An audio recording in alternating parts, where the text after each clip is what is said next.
Okay, so no need for long talk. Let's just jump right into the video, right? I'm about to put on my face mask. I'm using this Indian healing clay face mask. My sister actually got this for me. You're supposed to use this every week, but I haven't been using it, to be honest, as much as I should. I haven't used this in like 3 weeks actually. So I'm just going to use it now. Today, I wanted us to look at loving our bodies from a different angle, right? Let me just move my mirror here so I can see. The first thing that I would like us to establish is that your body is precious, right? That is point number 1. In fact, that's point number 1, 2, and 3. Your body is precious. So many of us have had some kind of sexual awakening, you know, where we feel like us indulging in anything that causes pleasure to our bodies is us, you know, showing love to ourselves and just embracing the sexual beings that we are. You know, we might even think it's empowering, being able to boldly say, yeah, I love sex, so I'm going to have lots of it with anybody that's willing to have. We even live in a society that actually encourages us to embrace this side of us. But I've just come to say, can we hit pause for a second and ponder on a few things today? I want us to just think about a few things. If you spend thousands of pounds or dollars or whatever currency that you work with, if you spend a lot of money buying a car, sorry if I look a little crazy right now, I'm putting on a face mask. If you spend a lot of money buying a car, would you trust just anybody to drive that car, or would you be very picky with who you allow drive the car? Now, that being said, if you really value your body, if you really appreciate your body, would you just give it away to just anyone? Is having sex with lots of people actually empowering, or is it in a way undermining its value, undermining your body's value? I don't know, these are just questions that run through my head. I've now come to understand that discipline is a very, very crucial part of love. There is no love without discipline, okay? Being able to hold back from certain things that feel good, you know, you feel like, yeah, this is what my body needs, it feels good, but you know deep down that in the long run this thing is not actually good for you. Being able to hold back from certain things, that shows a very deep level of love. It's actually holding back and saying, you know what, this thing might not actually be best for me, so let me hold back, let me be disciplined enough to actually say, yeah, I know it feels good, but right now I respect you enough, I respect you too much to allow anybody tamper with you. And you is me, right? You're like, the you is yourself. I hope I'm doing this thing right. I can't even see. Look at, it's all in my hair now. Oh my God. Anyway, yeah, it's because we don't actually, this thing is already getting really hard. Like it literally does not take that long to dry up.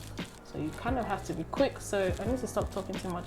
And after a while, I wouldn't even be able to talk again because it just firms up everywhere. But yeah, so many times, too often we do things without realizing the effects of these things, without actually deepening what we're doing. You know, we think us allowing ourselves to do anything is us showing love to our bodies, when in reality it's because you don't actually understand the value that you carry. Like, imagine there's a car that you've been saving up for, your dream car, you know, and you now finally have the money to buy that car. You wouldn't allow just anybody, one reckless driver, to come and drive the car. That's not going to happen. So why do we do that with our bodies? Why don't we understand that we literally hold so much value and so much power in our bodies, that our bodies are literally treasures? And what we also don't understand is a lot of these relationships, these sexual relationships, these flings that we have with people, they have a way of scarring us going forward. I can just imagine how crazy I must look right now. Oh my God. Sorry, excuse me guys. This is just, yeah, we're just relaxing. I'm comfortable with you guys. That's why I can do this in front, like that's why I can do this on camera. I feel like we're best friends, you know, let's put on face masks together.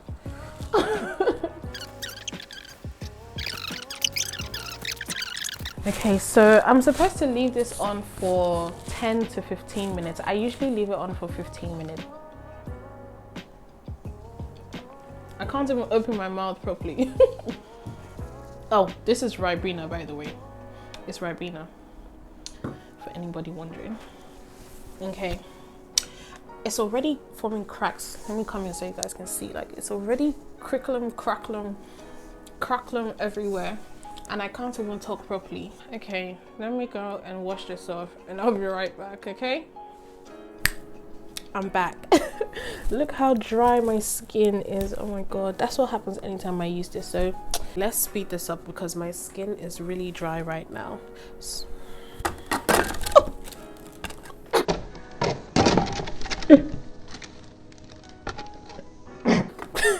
Oh my god.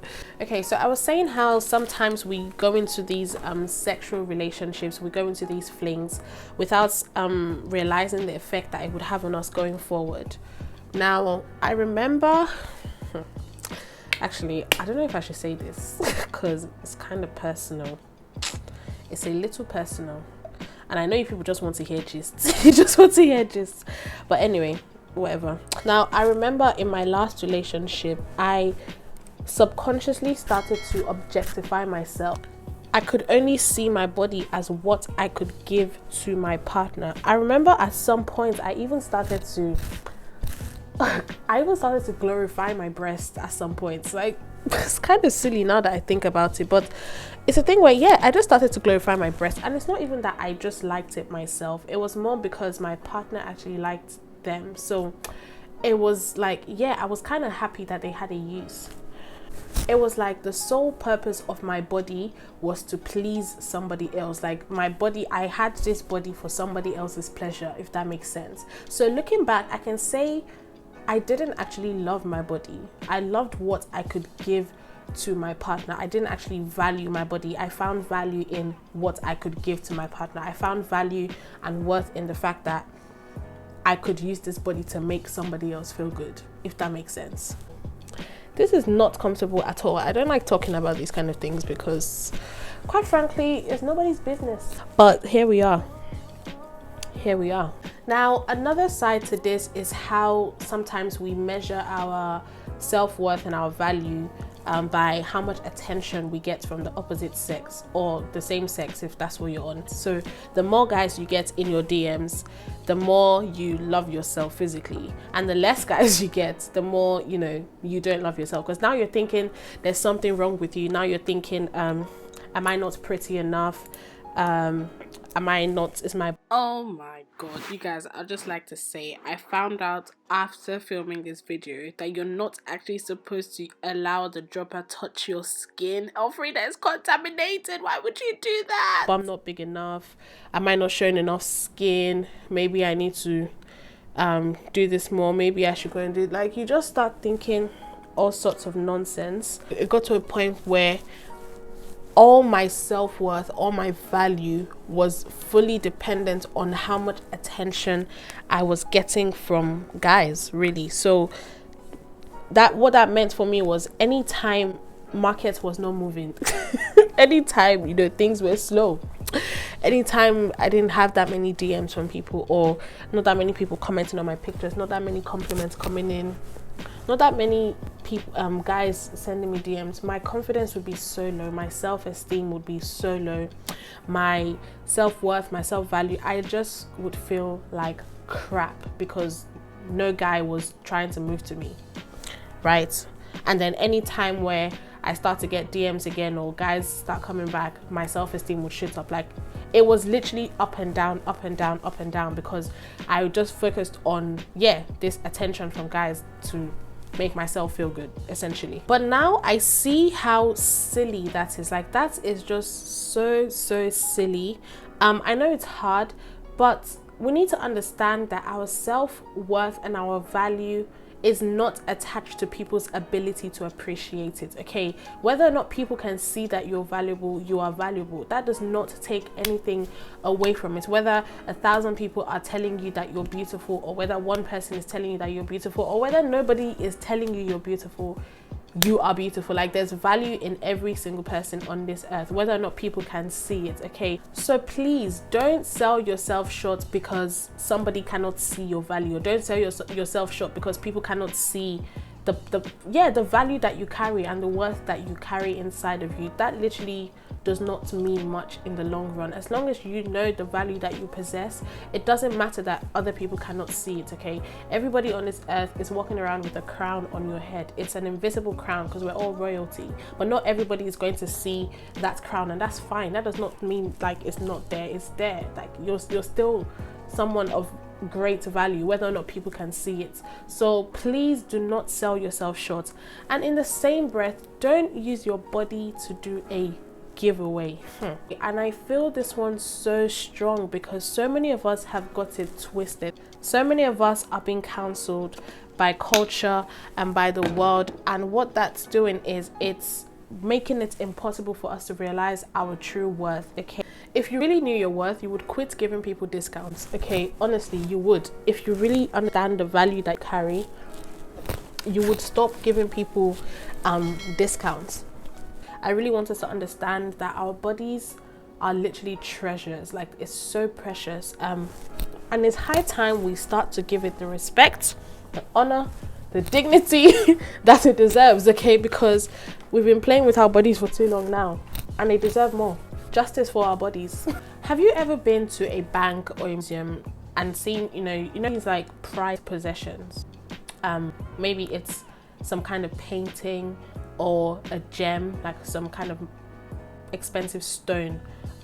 Yeah, that is just classed a prized possession. Have you seen the kind of first class security that these things are usually locked in? Like, in fact, most times you don't even see them because they would keep them at the back. They would like store them away in places that people cannot easily like steal them, right? That's how precious they are. Or have you been to an auction where people are literally calling out insane figures? Like, you just be hearing stupid numbers flying left, right, and I'm like, all this money for what? Do you know what I mean? But people are willing to literally spend thousands and millions and billions even on objects, on things that they, that have no life, things that have no life. And the reason they're willing to do that is because they realize that these things hold so much value inside of them, right? These things hold so much value. Some of them you hear stories like, oh, this painting has been here since 18 or something, like, just, yeah, it's been here for a while, so it holds a lot of value in them. And people are willing to spend so much money on these things because they realize and they recognize the value in that thing. Now, what I want you to do is I want you to picture yourself as an art piece, right? A 1 in 8 billion type of art piece, right? Think of the kind of state-of-the-art security that would be used in locking you up. Think of the kind of security that, these banks would have to enforce to keep you safe. Think of just how much billions and trillions if you were a 1 in 8 billion type of art piece, created by an incredible artist. Now, do you know what's crazy? You're not even an object. You're a whole human being, full of life, full of value, full of gifts, created by the baddest creator ever. You're literally an exclusive, one of a kind, 1 in 8 billion. I don't know about you, but personally, I don't think such prized possessions should be tampered with. And guys, whenever you're doing your skincare, please don't forget your lips, okay? We do not condone chapped lips around here. Please, we don't. So don't forget your lips. Yeah, so this is the kind of energy that I want us to get. The kind of energy that says, darling, I'm too valuable for you to misuse. Do you understand? I know my worth, but I don't think you do. So no, thank you. Don't allow just any next man, any small boy or small girl or riggedy raggedy person try and touch this body, okay?